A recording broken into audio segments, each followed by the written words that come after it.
शेतकऱ्यांसाठी आजच्या सर्वात मोठ्या टॉप आणि ठळक बातम्या आपण या ठिकाणी पाहतोय। पहिलीच बातमी निघताय, सांगली जिल्ह्यातील 17,000 शेतकऱ्यांनी घेतला पीक विमा। पुढे मोठी बातमी निघताय, पीक विम्यासाठी तुकारांचा कृषी कार्यालयात धडक, शेतकऱ्यांना मिळणार दिलासा। पुढे मोठी बातमी निघताय, प्रचंड वेगाने राज्यात चक्रीवादळाचे आगमन, हवामान विभागाचा मोठा अंदाज।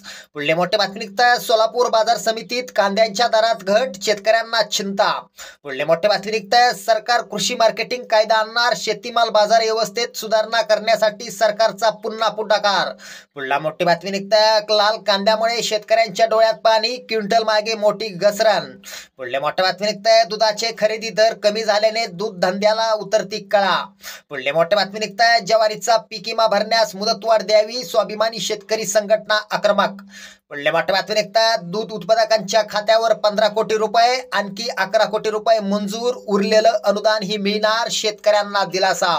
पुढल्या मोठ्या बातमी निघताय, कापसाला भाव नसल्याने शेतकऱ्यांमध्ये वाढली उदासीनता, कापसामागची 7.5 संपेना।